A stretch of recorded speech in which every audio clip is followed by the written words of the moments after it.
Hello everyone, এটা আমার first blog video. তো আজকে আমার বর এসেছিলো, একটু বের হয়েছিলাম ঘুরতে। সাগরদিঘির পাশে ফ্রি শপে গিয়েছিলাম, সেখানে গিয়ে অর্ডার দিয়েছিলাম মশালা লেমন সোডা আর ব্লু লেগুন। তো মশালা লেমন সোডা 30 টাকা, ব্লু লেগুন 45 টাকা। এই যে দুটোই দিয়ে দিয়েছে। এবার আমার বর টেস্ট করে দেখবে কীরকম। তো প্রথমে মশালা লেমন সোডাটা টেস্ট করলো, তো টেস্ট করে বললো যে হ্যাঁ ভালোই হয়েছে। তারপর ও টেস্ট করলো ব্লু লেগুনটাও টেস্ট করে বললো যে হ্যাঁ ভালো হয়েছে। তারপর আমি খেয়েছিলাম, বাট আমার কাছে সেরকম ভালো লাগেনি, একটু ভালো লেগেছিলো। তারপর দুজনই গিয়েছিলাম ফাঁসির ঘাটে।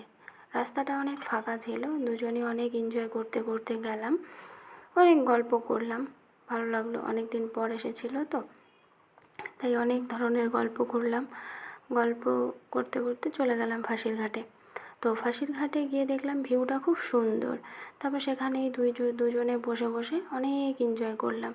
তারপর আর এখন তো নদীতে পানি অনেক বেশি হয়েছে, তো তার জন্য সেখান থেকে তাড়াতাড়ি চলে আসলাম। তারপর সেখান থেকে এসে শপিং মলে গিয়েছিলাম, বাট সেটার ভিডিও করিনি। তারপর ও আমাকে রেখে চলে গেছে। বন্ধুরা, প্লিজ ভালো লাগলে like, comment, share and subscribe করবেন।